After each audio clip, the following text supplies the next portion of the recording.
Today, it's back to basics with something that a lot of us do on a very regular basis, sometimes by choice, sometimes out of necessity, and that is changing tubes or installing new tubes on our road bikes. This is one of the very first maintenance tasks that you will learn when first taking up road cycling. It can be quite easy, or it can be extremely difficult if things don't go to plan.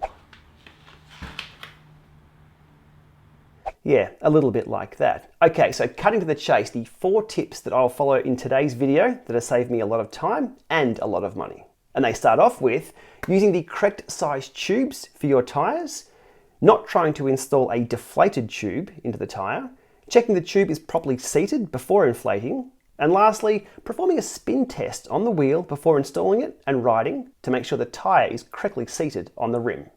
I commonly use latex tubes on my clincher tyres, which are a little more expensive than standard tubes, and the last thing I need to do is put a hole in those, either installing them or inflating them. That can become costly. So here's what we're about to get hands-on with in the Lama lab. If you follow along, you should have no problems at all getting tubes installed on your road bike every single time. The wheels I'll be installing these tyres and tubes on today are from Scribe. They've sent these over for me to roll around and provide feedback on. They are their Aero Wide Plus 50D, which are 50mm deep, 30mm wide, and 21mm internal width. The front weighing in at an evil 666 grams, the rear coming in at 800 flat. So all up 1466 on my scales with rim tape and the XD driver hub installed, and only 18 grams over the official spec weight, which I'm sure was measured without rim tape. The tyres and tubes that I'll be installing today are the GP5000 clinchers. Now, my experience with these has been mixed, but I'm staying with them for now. I have some 28mm tyres, and I have 2 latex tubes of correct width to install in these tyres. The valves aren't quite long enough on these, so I will be using valve extenders. Now, just in case I do need them, I have tyre levers and some baby powder, which can help get a tube installed a little easier into a tyre. I try to use tyre levers sparingly, as they're usually the main cause of installation pinch flats. But if you do encounter a very stubborn tyre and rim combo, you can use a tyre lever just to pop it over that last little bit. Most road bike tyres come with a rotation or a direction arrow written on the sidewall, but let's be honest, it's more about the aesthetics of the fake grip they put on these slick tyres. Mountain bike or gravel tyres, on the other hand, are definitely a different story with rotation, but for these, it really doesn't matter.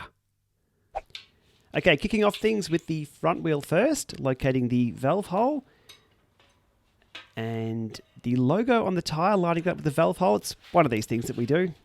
Again, not necessary, but making sure that's all correct, and pushing one side of the tyre onto the rim, and that goes over as easy as that with this combo.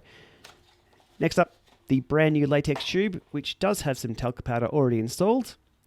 And as you can see here, trying to install a deflated tube, that's just bad news. It's not going to happen. Always easy to put a little bit of air into the tyre to give it some shape. And popping the valve stem into the hole and through. And then popping the tube into the rim.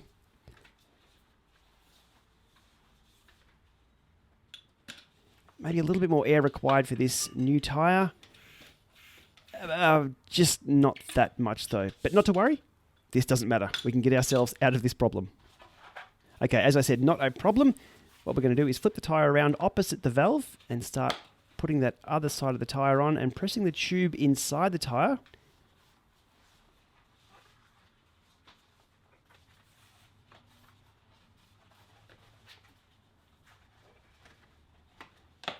As you can see, it pops in, no problems at all. And we start working our way around from the top, trying to get the tyre centered on the inner bead, if there is one on the tyre.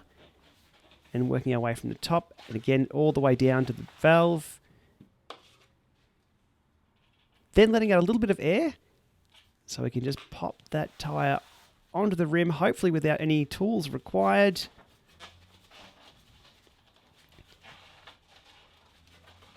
And there we go. We are on. Next up is to put a little bit more air into the tyre.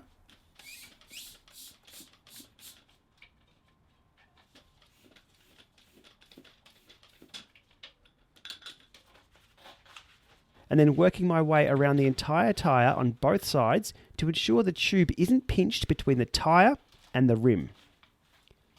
So it does take a little bit more time to do this, but it's going to ensure the tyre is not going to explode when you inflate it to the correct pressure.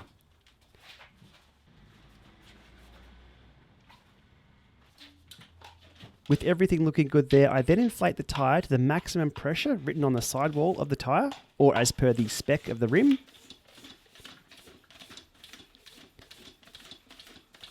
And we do expect some cracks and bangs as it inflates out and seats itself on the rim correctly.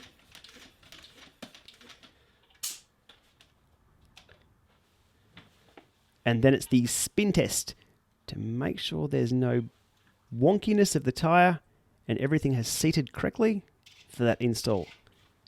And that's looking absolutely perfect. Letting some air out of the tyre and then re-inflating to the correct pressure that I need for my weight for this size tyre.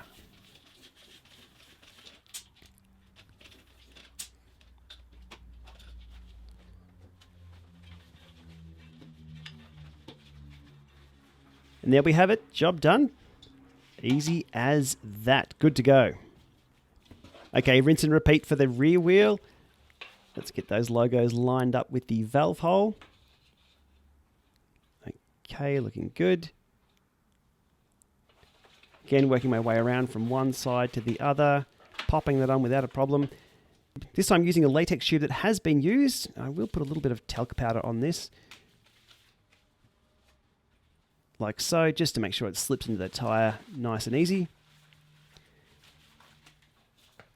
Again, following the tips, a little bit of air to give the tube some structure.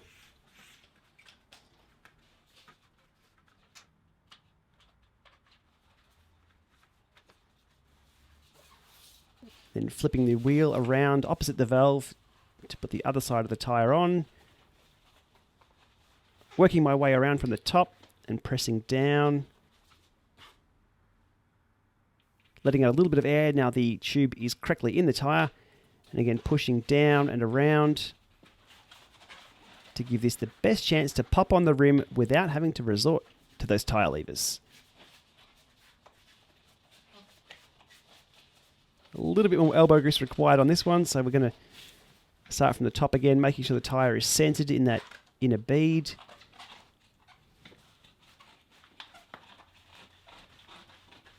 All the way around to near the valve. And bang, we are on, as easy as that. Again, checking the tyre and the tube to make sure it's not poking out the sides. Nice and easy to see with these pink tubes. And all is looking good here.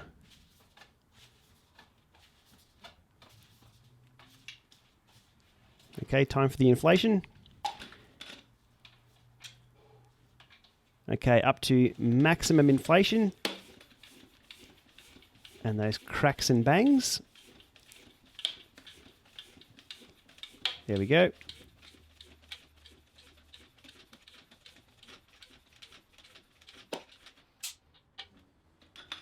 And the spin test.